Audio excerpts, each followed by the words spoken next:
uma alternância dos membros, né? Cada um apresentando um tema para que a gente possa nos aprofundar, né? Em determinadas matérias. E aí, esse ano, nós quisemos realmente inovar, trazendo essa oxigenação, pessoas também externas e com temas, né, multidisciplinares que também fazem parte da nossa advocacia. E nós somos agraciados com a sua presença hoje, inaugurando esse novo ciclo, né? Você é o nosso primeiro convidado. Então, aqui eu só quero desejar boas-vindas e espero que seja o primeiro de muitos, o espaço aberto, né? Mas eu, antes da gente iniciar e passar para a doutora Patrícia Oliusa lhe apresentar, eu vou passar a palavra para a nossa secretária, a doutora Raí, que tem uns informezinhos aí em relação à frequência. Boa noite, pessoal. Só um minuto.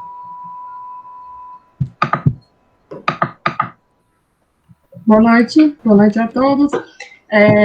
Nós vamos compartilhar agora com vocês o link para a lista de frequência da comissão, mas eu queria pedir que só preenchesse quem for realmente membro da nossa Comissão de Direito do Trabalho. Os demais que estão assistindo, como meros ouvintes, ficam dispensados dessa obrigação para ajudar a gente aqui na organização e no controle, que a gente tem que formalizar tudo junto à AB, e agradecer a doutora Vanessa a disponibilidade e a presença aqui para engrandecer nossa reunião de hoje. Boa noite, bom evento a todos. Qualquer coisa, estou aqui. Olha que coisa boa. Falar em tecnologia aí, ó, o doutor Devanildo já solucionou, disse que vai gravar. Maravilha. Então é isso, gente. Eu vou passar a palavra para a doutora Patrícia, somente apresentar o nosso palestrante de hoje, e logo em seguida o doutor Devanildo já inicia. Oi, pessoal, boa noite. Eu estou aqui um pouco. A luz não está boa para mim, mas é assim mesmo, né, que a gente vai. Eu quero apresentar o convidado, primeiramente agradecer aí a disponibilidade dele, que tem um tempo muito escasso, mas no primeiro momento que eu convidei, ele imediatamente aceitou. Então, nós somos agraciados hoje com a presença dele. Dr. Devanildo de Amorim Souza é advogado, colega nosso, é presidente da Comissão de Tecnologia e Inovação aqui da OAB de Petrolina. Ele é mestre em Direito pelo Centro Universitário das Faculdades Metropolitanas Unidas, pesquisador vinculado ao Núcleo de Pesquisa e Extensão Trabalho Além do Trabalho, desenvolvido na Faculdade de Direito da Universidade de São Paulo. É autor de inúmeras obras jurídicas, inclusive ele compartilhou conosco aí o site dele, então quem tiver interesse, dá acesse o site, porque tem muita coisa que vale a pena ler. E hoje ele vai abordar um tema que tem levantado muitas discussões, principalmente no campo ético, que são as IAs generativas, como o ChatGPT, que procuram simular o processo humano de aprendizado e tomada de decisões. Então, hoje, esse tema a gente pensou em trazer, em abordar esse tema, porque a gente precisa também crescer junto, né, nessa evolução tecnológica. Então, Devan, a sala é toda sua, fique à vontade para explorar o tema conosco. Obrigado, Patrícia. Você, como sempre, uma pessoa muito gentil, minha amiga, querida. Pessoal, eu fico muito feliz em poder conversar com vocês aqui pela OAB Petrolina, né? Minha formação é inteira por São Paulo e agora, depois de 2 anos para cá, eu retornei a Petrolina após o mestrado e estou a um pezinho aqui e um pé lá, porque minhas coisas acadêmicas ainda acontecem muito por lá e muito provavelmente mais adiante eu deva voltar por conta do doutorado. E hoje a gente vai conversar sobre um tema que já foi objeto também de uma análise que eu fiz com a colega magistrada lá em São Paulo, onde a gente abordou o impacto, né, do ChatGPT nas atividades, tanto no sistema judiciário como também na advocacia. E eu, particularmente, gostaria de começar a tratar com vocês sobre o que é inteligência artificial e distinguir inteligência artificial de IA generativa. Eu acredito que você já deve ter se deparado que a inteligência artificial não é algo novo, não é algo agora da década de 10, de 20, né? Não é algo agora de 2024, já é algo que já vem lá de trás. A inteligência artificial em si, ela foi verdadeiramente exponenciada devido ao aprimoramento tecnológico que possibilitou o processamento de grande volume de dados. Então, a inteligência artificial, ela é mais ou menos, assim, para simplificar, é como uma receita de bolo. Você pega a receita de bolo, olha, você vai seguir aquele passo a passo. Ou seja, você está condicionado àquele processo. Ela não vai sair daquela caixinha. Ela, literalmente, para aquela finalidade específica, ela vai resolver. Ou seja, fazer o bolo. A IA generativa, ela é um plus. Por que ela é um plus? Porque dentro daquela possibilidade, por exemplo, fazer o bolo, eu consigo inserir mecanismo onde ela vai dizer assim, olha, de acordo com esses usuários aqui que querem consumir tal bolo, eu inseri a informação que aquele pessoal, por exemplo, eles podem ter diabetes. Então eu vou ter que pegar um pouco mais leve no açúcar. Então ela vai calibrar isso com base nessa análise preditiva e vai calibrar essa dosagem para que aquilo fique mais ao gosto do freguês. Da mesma forma, isso vai acontecer com a predição em relação à elaboração de texto, à elaboração de soluções, né? E a dinâmica vai ser idêntica. Todas elas funcionam de igual forma. Você vai ter uma IA sempre por trás. Depois você vai ter a IA generativa, onde ela vai fazer essa série de inputs, ou seja, a função da IA generativa é aprender por meio desse monte de input e calibrar para que o resultado seja o mais próximo possível daquela necessidade ali específica desejada. Então, uma das características hoje da IA, da forma que a gente tem, é que ela é feita para fazer, para solucionar casos específicos. Então elas são treinadas para uma coisa e para aquilo que ela é treinada, ela faz muito bem. Por exemplo, o ChatGPT, texto, análise contextual. E isso, ela é treinada para isso. Então, para essa finalidade, ela faz muito bem. E aí a gente vai caminhar para compreender o que é o ChatGPT.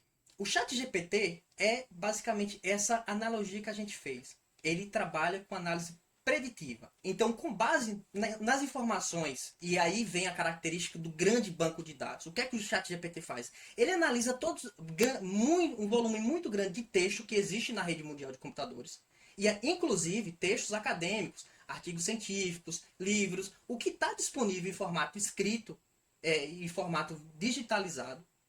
Ele vai analisar isso e trazer inferências a respeito de determinados temas. E lógico, aqui já começa uma primeira nuance que para a gente como profissional do direito é muito importante a gente conhecer. É que dentro daquilo que está ali disponível tem muita coisa. E o que realmente importa daquele monte de coisa, você vai ter que sempre partir da premissa que aquilo é uma análise preditiva. Ou seja, o que é mais usado, o que é mais possível de ser, é o que lhe vai ser apresentado. Mas não necessariamente isso que lhe foi apresentado é, de fato, o adequado. E aqui já mora um ponto que é muito interessante para a gente na nossa atuação profissional, que é separar, né, os benefícios disso e os riscos disso.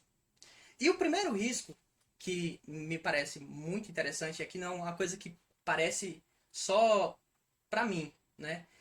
Mas é um risco que a gente analisando os inúmeros estudos que tem a respeito, a gente vai concluir que, em termos de benefício, a gente vai encontrar a economia de tempo e recursos da redação de documentos jurídicos. Ou seja, aquela ideia básica da estrutura argumentativa, o teor textual, a maximizar possíveis erros ortográficos, possíveis erros de regência, isso vai ser muito bom. Melhoria da produtividade e eficiência, porque, lógico, isso vai resultar em menos tempo para você elaborar determinada conformação de texto. Você consegue lançar ali ideias iniciais e, com base naquelas ideias iniciais, você consegue ter um texto um pouco mais robusto, mas aí você vai fazer aquele lapidar final, né, para poder deixar ainda mais personalizado ao que você precisa.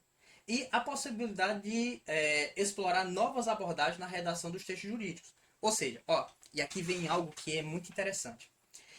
Não sei se vocês já tiveram a curiosidade de pedir assim, você escreve um texto, aí, chat, melhora esse texto para mim. Aí ele vai te dar uma sugestão. Aí, sobre a ótica do português, da regência, vai vir bacana.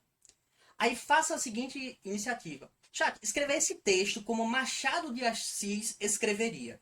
Aí já vai mudar o formato. Ele já vai inserir ali algumas palavras mais difíceis que não são tão comuns no nosso vernáculo, na nossa língua de hoje, no nosso português do dia a dia, não são palavras tão comuns. E aqui, ó, já lembre da ideia da predição que eu mencionei anteriormente. Ou seja, o que é mais possível de ser usado é análise textual sobre a ótica do Machado de Assis ou a ótica do nosso português corriqueiro. Então o chat, ele na primeira iniciativa, ele vai pegar aquele do português corriqueiro. Aí se eu quero um texto um pouco mais com a linguagem mais acadêmica ou mais jurídica, faça também essa inserção. Insira lá, eu preciso de um texto com a linguagem jurídica. Ele já vai trazer uma conformação um pouco diferente da anterior. E aqui é onde já mora o que eu quero apontar para vocês, que são as questões éticas de responsabilidade na utilização do ChatGPT.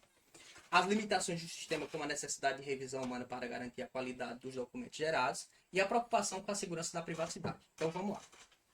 Como eu mencionei para vocês, essa análise inicial apontada, ela é tão somente uma análise probabilística. Não necessariamente isso vai trazer a carga de afeto, a carga emocional necessária que, por exemplo, vocês que trabalham com o direito do trabalho, olha, ficou até legal, vocês que trabalham com o direito do trabalho, vocês que trabalham nessa área, às vezes precisam que as petições contenham ali relações fáticas que tragam uma certa carga de sentimento para demonstrar a real condição do trabalhador. E lógico, o ChatGPT ele vai trabalhar com análise probabilística. Então, isso não é o que costumeiramente se usa no dia a dia, no nosso vernáculo. Então, é importantíssimo que você faça essa análise de aprofundamento, de poder fazer esse filtro, de verificar se de fato aquilo ali está transmitindo afetivamente, né, sentimentalmente, o que você precisa que sua peça contenha. Né? E lógico, a gente sabe que os fatos ali, ele de fato...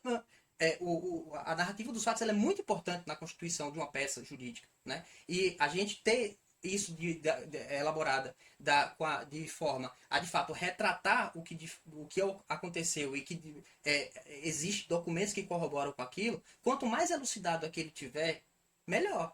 E se você só cair no erro de redigir um textão, pedir para ele gerar, ele vai gerar uma análise que talvez não seja a análise que você, ser humano, elaboraria com rigor de detalhes, com rigor de profundidade, principalmente sobre essa ótica de sensibilidade humana com relação ao par, ao outro. Né? Então, sem dúvida, aqui já é um primeiro apontamento que, para a nossa atuação profissional, ela é muito relevante. Isso não é só para o advogado, não. Isso também vai acontecer com o magistrado, isso vai acontecer com o procurador, isso deve ser feito por todo mundo. As preocupações com a segurança. E aqui vem outro ponto bem relevante. O ChatGPT, por ser uma inteligência artificial generativa, ele está sempre se aprimorando. Ou seja, vocês vão perceber que à medida que vocês usam o chat de vocês, eles vão se adequando à sua necessidade. Por quê? Ele, em certa medida, ele vai aprendendo a conformação que você quer. Então, quer ver? Faça um teste. Crie uma conversa lá. E aí você vai narrar, olha, chat, nessa conversa aqui, nesse chat, eu preciso que a linguagem seja linguagem científica, linguagem acadêmica. E aí você vai trabalhando com ele. Você vai perceber que da próxima vez que você for utilizar em outro dia qualquer, ele já vai partir daquela premissa anterior que você utilizou. Ou seja, essas informações inseridas, elas servem para aprimorar o próprio ChatGPT, a própria inteligência artificial.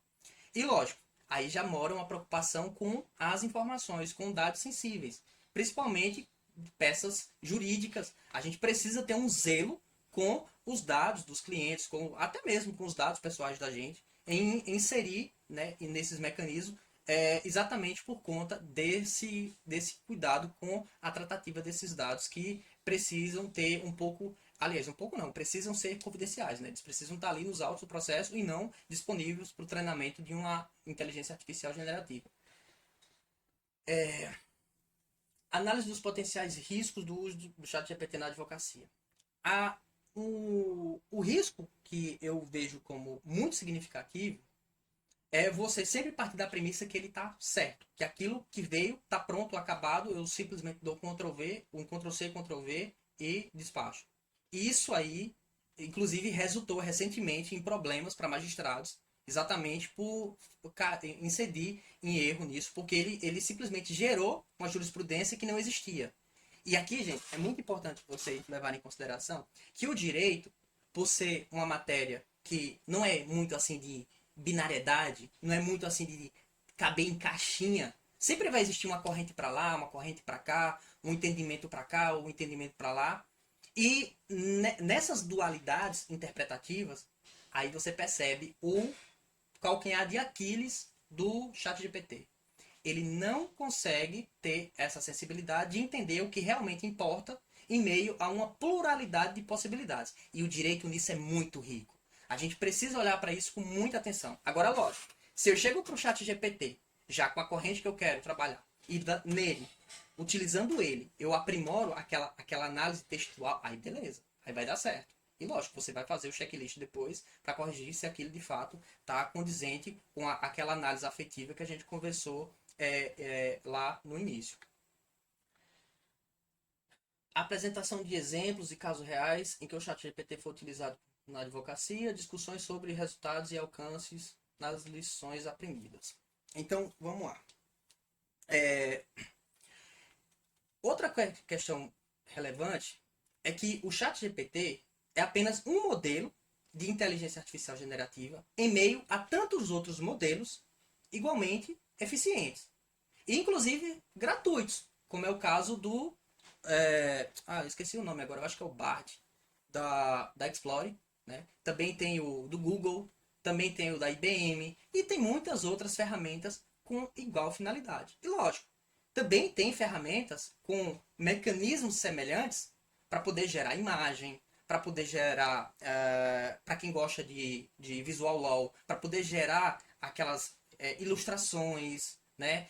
Para poder, agora você já deve estar bem na moda, inclusive tem sido objeto de preocupações por parte do TSE, que é a criação de fake news com base em inteligência artificial, onde até a voz da pessoa ela é imitada pela IA generativa. Então já tem IA generativa para poder, por exemplo, a nossa querida Patrícia quer ouvir a voz dela em russo, ou quer ouvir a voz dela em alemão. Ela vai lá falar uma frase em português, e a IA generativa vai captar a voz dela e simplesmente vai replicar na voz da Patrícia o idioma que ela quiser.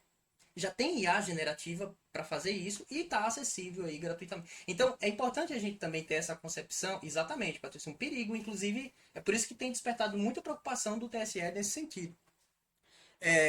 E, lógico, aqui também vem, eu acho que não é o objeto do tema hoje aqui, mas, inclusive, aqui vem um dos pontos relacionados à própria questão das provas digitais. Né? As provas digitais, elas ganham um contorno mais complicado e, digamos assim, uma preocupação com o rigor da cadeia de custódia ainda mais, digamos assim, mais preocupado. Você deve se preocupar ainda mais com a cadeia de custódia, exatamente por conta dessas possibilidades de você poder fraudar em inúmeras coisas. Então é por isso que é importante você se ater a esses detalhes. Deixa eu ver quanto tempo a gente tem. Fique tranquilo, tem bastante tempo. A gente está 19h26 ainda, exatamente. Viu? Vamos lá. Tá. Nesse artigo que eu mandei para a Patrícia, a gente colocou isso de forma um pouco mais detalhada. Do porquê essa ausência de afetividade, ela, de certa medida, ela pode comprometer severamente a atuação do profissional. Por quê? A partir do momento que você entrega a responsabilidade disso de forma deliberada ao chat para ele fazer literalmente tudo, você simplesmente se distancia afetivamente daquilo que está ali posto. A gente teve agora recentemente esse artigo que foi objeto de sugestão, citado lá pelo TSE, pelo TST, e lá a gente fez essa análise apontando exatamente esses cuidados que devem partir de todo e qualquer profissional que venha a se utilizar essas ferramentas. E uma parte que também é interessante é que isso vem sendo aprimorado constantemente. Então, essa inteligência artificial que a gente tem hoje, eu acho que aqui também apareceu esse errozinho que acabou coisando, mas eu retomei aqui e vou partir de onde eu estou sem compartilhar, que eu acho que foi alguma instabilidade aqui. Isso, sem dúvida alguma, não vai parar por aqui. Por que não vai parar por aqui? Nesse artigo que a gente desenvolveu, a gente chegou a apontar o que a inteligência artificial generativa tem pela frente. Por quê? Com o desenvolver das novas tecnologias, especificamente com o aumento da capacidade de processamento, a tendência é que isso venha cada vez mais a ficar mais aperfeiçoado. E, para, de certa medida, a gente começar a conversar um pouco mais sobre isso, a gente vai lembrar do que a gente já tem hoje existindo, que é a computação quântica.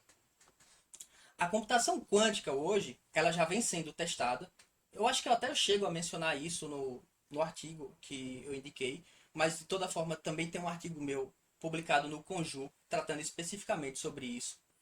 Porque a computação quântica, ela aumenta sobremaneira a capacidade de processamento que hoje já é muito grande. Então, os efeitos que potencialmente venha a acontecer com o desenvolvimento da computação quântica, eles serão ainda mais potencializados. E o que é que está emperrando isso hoje? O que está emperrando isso hoje é o fato que a computação quântica e os computadores quânticos que a gente tem hoje, eles basicamente só são possíveis de serem trabalhados em ambientes especializados para isso, laboratórios. Só que, como se já não bastasse, a IBM ela já desenvolveu um computador quântico onde você já pode trabalhar, inclusive você aqui que está na comissão me assistindo, já existe um computador quântico que você consegue trabalhar em nuvem. E você já consegue fazer determinadas tarefas por meio de computação em nuvem, se utilizando de computador quântico. E é por isso, gente, que a gente que hoje desenvolve atividades na área do direito, especificamente assistindo à virtualização do Poder Judiciário, a gente precisa partir da seguinte premissa. Isso é um caminho sem volta.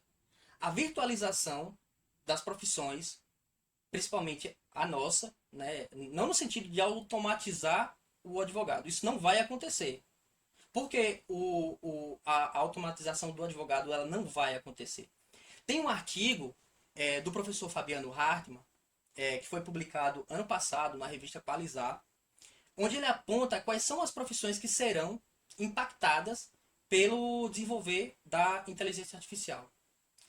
Entre elas, as atividades repetitivas. E sabe por que o advogado não entra nisso? Pelo menos o advogado que de fato usa a atividade intelectiva para desenvolver seu trabalho, exatamente por conta daquela parte inicial que eu comentei, que a IA ela é desprovida daquela parte afetiva de lidar com a binariedade que o direito tem, de lidar com a possibilidade de inovar. A IA ela está condicionada, isso é importante, ela está condicionada a replicar o que já existe. E lógico, a gente sabe o papel imprescindível da advocacia em inovar no sistema jurídico, principalmente por meio de promover teses que mudam a interpretação do Poder Judiciário sobre as coisas. Isso, olha, vamos pegar aí, por exemplo, a questão das ações de controle concentrado, que a gente tem um precedente em determinado caminho e por meio da atuação da advocacia, muda-se o precedente. criação inovadora, e aí é que está o que distingue a função advocatícia que está passível de ser, de certa medida, suprimida pela IA, daquela que não vai sofrer com a IA. É exatamente essa capacidade de inovar, essa capacidade de gerir essa pluralidade de concepções sobre a coisa. Então, isso aqui, de fato, ela distingue profundamente e afasta, né, sobremaneira, a possibilidade da advocacia vir a ser brutalmente impactada pela IA generativa. Principalmente aquele advogado que se especializa, que estuda, que contribui para a aprimoração do sistema. Então, isso remonta muito à importância, né, da gente continuar se aperfeiçoando exatamente para não incidir naquilo que a IA faz. Então, a gente sabendo que a IA faz tal coisa, isso é ótimo para a gente otimizar nosso tempo de trabalho. Como a gente mencionou com relação ao texto.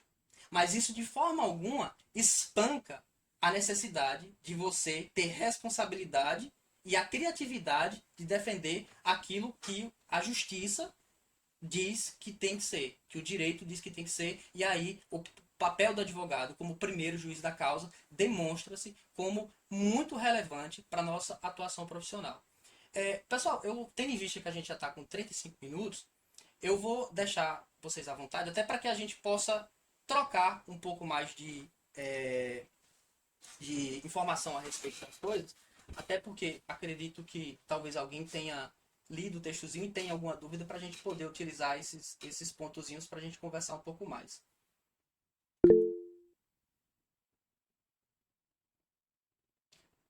Patrícia está com a mão levantada, fica à vontade, Patrícia.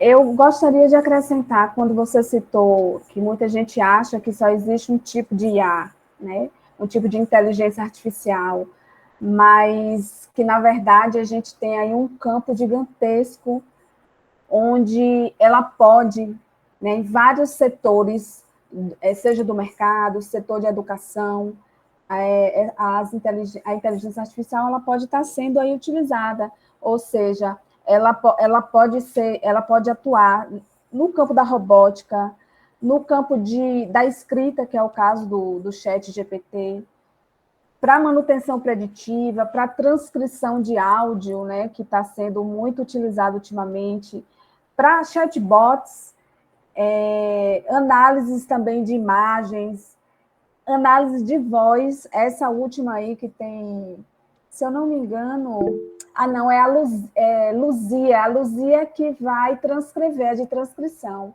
Mas esse novo golpe aí que o pessoal até colocou no chat, sobre a questão da utilização da voz, e até você comentou, é preocupante, né? Principalmente se for usada, e obviamente que vai ser usada, né? Para o cometimento de ilícito. Então, realmente, existem muitos tipos de utilização de inteligência artificial. Na verdade, doutor Devanildo, se for possível, claro, eu particularmente utilizei muito pouco o chat GPT, mas talvez alguns dos colegas nunca tenham utilizado. Será se a gente conseguiria compartilhar a tela para que o pessoal veja, e só um exemplo simples para que vejam ele em operacionalização? Claro, vamos fazer isso aqui agora. Pronto. E fiquem à vontade, gente. Vamos aproveitar aí a disponibilidade do doutor Devanildo para perguntar, tá? Deixa eu compartilhar aqui. Eu acho que é meu mouse que tá dando... Será que esse danado achou de dar problema logo hoje? Vamos ver.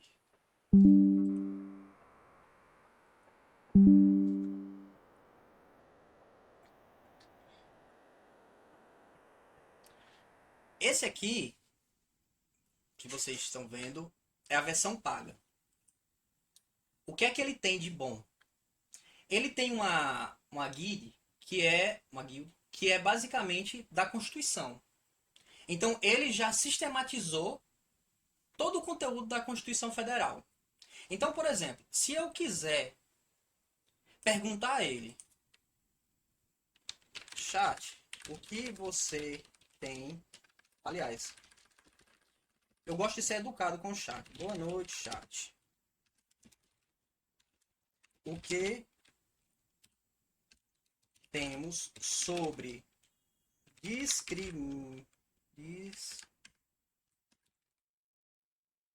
Aliás.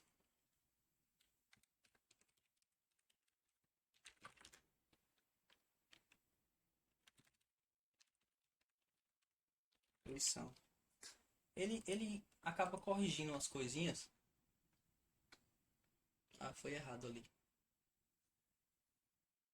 Aqui ele vai... Como ele já tem todos os artigos da Constituição nele, ele vai trazer pra gente, ó.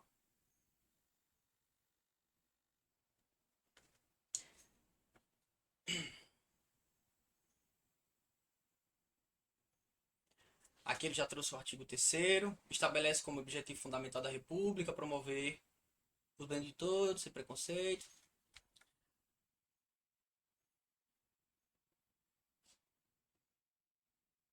Aqui ele apontou uma série de dispositivos que estão disponíveis na Constituição. Então, eu poderia pegar, por exemplo, isso aqui. Deixa eu ver aqui o que é que estão falando. Antônio, meu amigo, pode falar, fica à vontade. Bom dia, doutor Devanildo, pessoal, colegas, doutores. Em relação ao ChatGPT, eu já usei ele bastante, sabe? Sei usar ele um pouco, na verdade. Com relação a ele, até onde dá para confiar, para utilizar nos questionamentos jurídicos e tal. Até porque a gente tem alguns chats GPTs que tem advogado, tem engenheiro, tem as profissões que você consegue fazer as perguntas e eles respondem para você, não sei se acertadamente ou não, mas eu queria saber até onde dá para confiar no chat GPT. Se você puder me responder. Até onde dá para confiar no chat GPT? Aqui é uma pergunta bem difícil, porque, basicamente, no direito, normalmente tem posições antagônicas. É por isso que aqui, principalmente aplicado o direito, você necessariamente precisa... Por exemplo, aqueles dispositivos que eu elenquei, que a Constituição elencou. Eu vou filtrar isso e vou trazer para a minha peça o que é relevante. Aí eu vou ter uma análise inicial sobre aquilo. Aí depois eu peço ele para aprimorar a redação, ou possivelmente para fazer uma correção sobre aquele texto que eu desenvolvi. E aí você vai conferir para ver se de fato condiz. Porque já aconteceu comigo dele trazer compreensões que estavam erradas ou que estavam incompletas.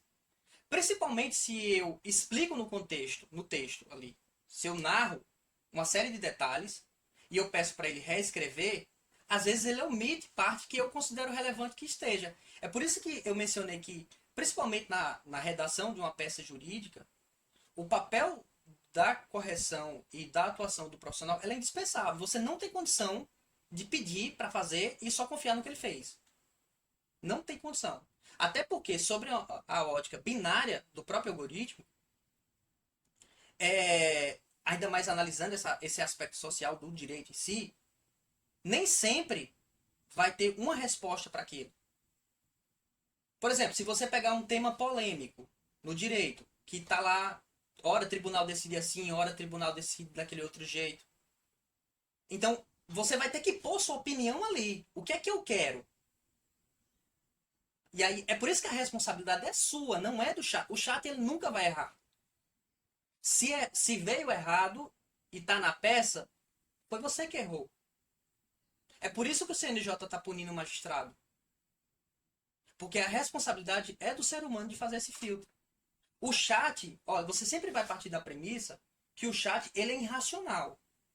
Ele faz o que probabilisticamente é o mais provável de ser. Mas por ser o mais probabilisticamente provável de ser, não significa que é. E principalmente quando a gente está tratando de coisas mais sensíveis, como é o caso do direito, onde a gente precisa externar ali, na peça, o elemento que vá servir de convicção para provar algo que o magistrado precisa, que eu preciso que esteja ali naquela peça.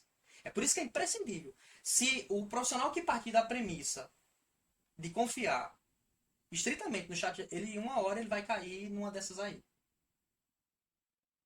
Então não tem condição de delegar a função para o chat no estado da técnica. Pode até ser que a computação quântica, por não trabalhar com binariedade, ela melhore isso. Mas hoje, partindo da ótica que as inteligências artificiais que a gente tem hoje, ela trabalha com essa ótica binária. Se você delegar para o chat GPT, pode ser que em algum momento você incorra em um erro desses aí. E aí, lógico, você pode ser responsabilizado, claro.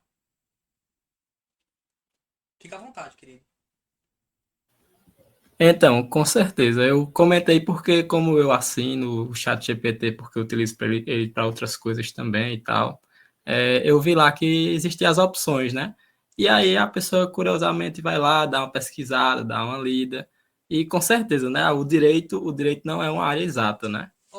Exatamente. Eu vou te dar uma... A gente não pode confiar na exatidão de uma computação que não tem como responder uma coisa que pode ser uma coisa ou outra, até porque tudo no direito depende, né? Exato. Então, foi uma pergunta assim que eu queria saber mais ou menos balizar até onde dava para confiar no fato de que eu já fiz algumas perguntas e me questionei se estavam corretas ou não.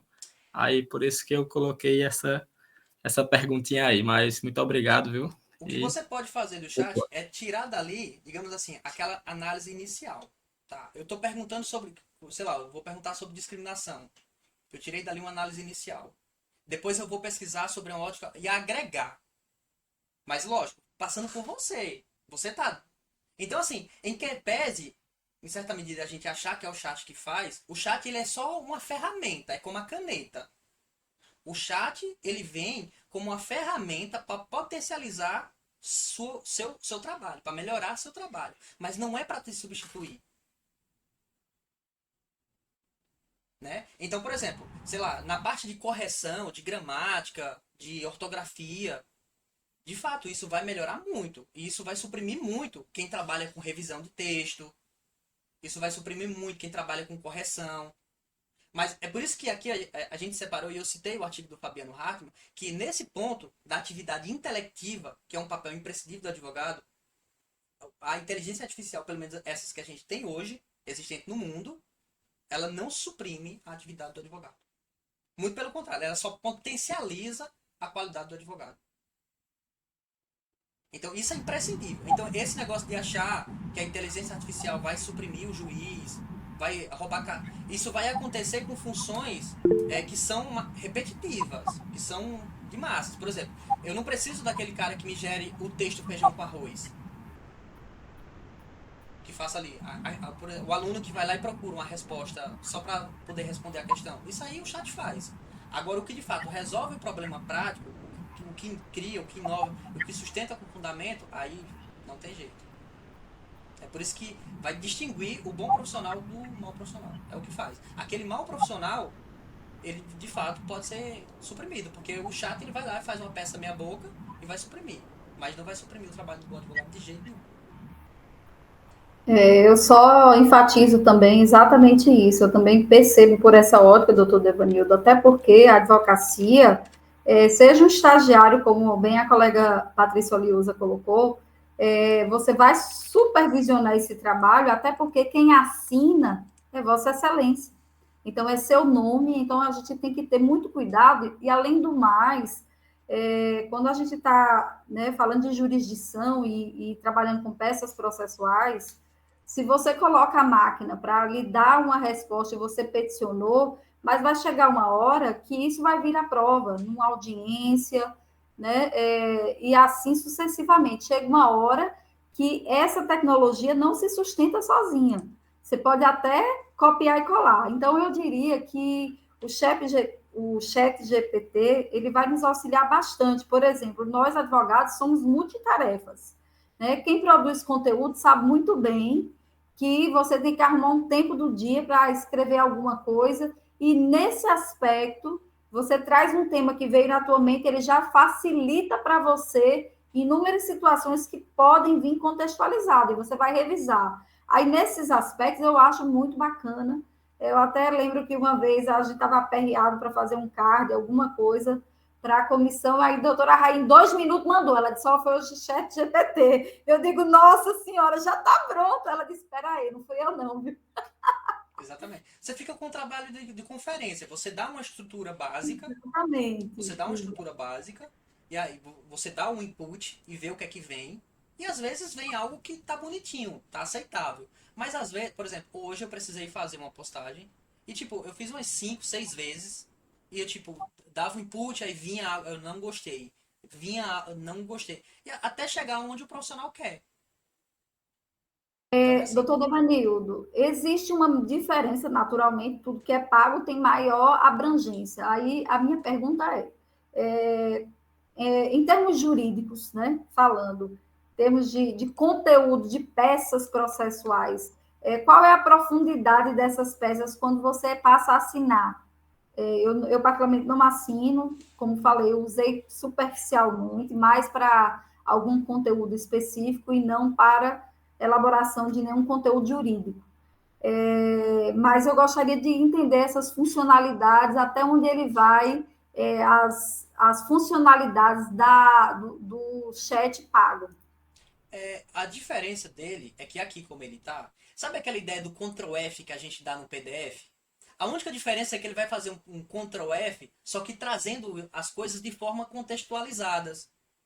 Então, da mesma forma que ele elencou uma série de artigos, eu poderia pedir a ele para elaborar um texto para mim sobre um aspecto de um determinado ponto da Constituição, por exemplo.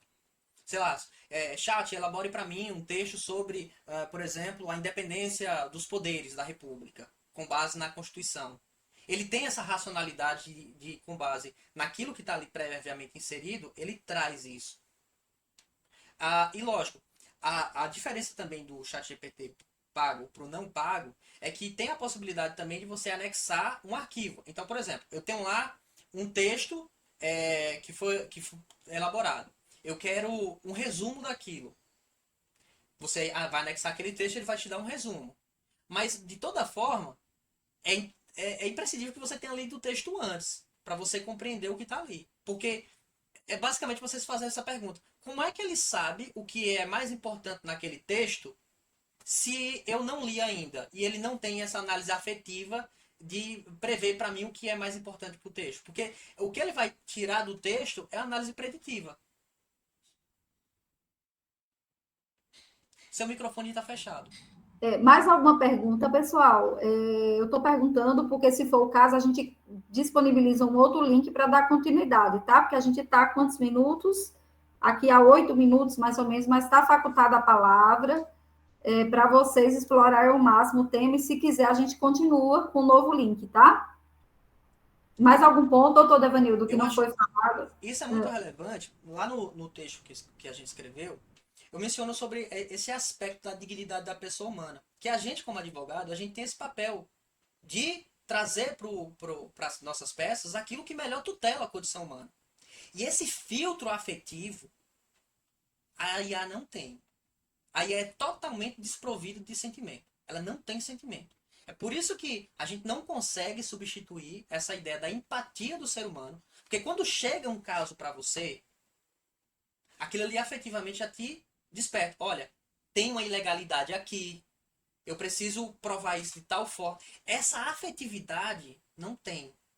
Agora, por exemplo, depois que você fez tudo isso, aí beleza, eu quero aprimorar isso sobre um sentido, digamos assim, de clareza.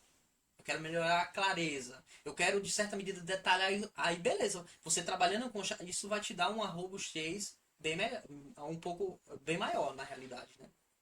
Então, é sempre partir da premissa que é uma ferramenta que vai auxiliar tua capacidade de produção, que vai melhorar sua capacidade de produção, mas jamais, em hipótese alguma, te substituir. Pode até ser que, sei lá na frente desenvolva uma tecnologia nova. A gente, como cientista, a gente não trabalha com futurologia, a gente trabalha com o que a gente tem hoje. Então, sobre a ótica do estado da técnica que a gente tem hoje, é isso que eu apresentei para vocês. Perfeito, muito obrigada. Doutor Devanildo, a apresentação vai ficar disponível depois para a gente compartilhar com o grupo? Vai sim, eu vou salvar e depois vou compartilhar via nuvem para que vocês possam acompanhar. Aí, lá no meu site, eu tenho um compromisso comigo, assim, de sempre tentar, na medida do possível, deixar as coisas que eu faço sempre gratuitas. Eu não tenho intuito nenhum de ganhar dinheiro com as coisas que eu escrevo. Então eu deixo tudo disponível lá por ordem cronológica. Se alguém tiver interesse em conhecer, tá tudo disponível lá, 0800. E tudo sistematizado, que é um compromisso também que eu tenho comigo. Qual é o site mesmo? Deixa eu ver se eu consigo clicar aqui. Aqui, ó. Bom. Devanildo Souza.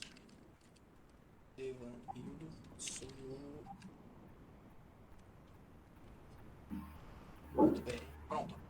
devanildosouza.com.br. Perfeito. Tudo lá. E também tem meu e-mail que eu vou colocar aqui. Para contato, ótimo, excelente. Pessoal, tem um convite para fazer para todos, né? Doutora Geonara, semana que vem, vai trabalhar uma série de lives sobre o tema do autismo. Então, vou compartilhar na comissão, mas começa segunda-feira, às 19 horas. Né? Então, terão vários convidados, né? Iniciando com a doutora Carolina Obata, né? Falando sobre o fantástico mundo do autismo e assim sucessivamente. Teremos lives na segunda, na terça, na quarta, na quinta e na sexta-feira, sempre às 19 horas. Depois eu divulgo para vocês, tá? Excelente, viu, doutora Geonara?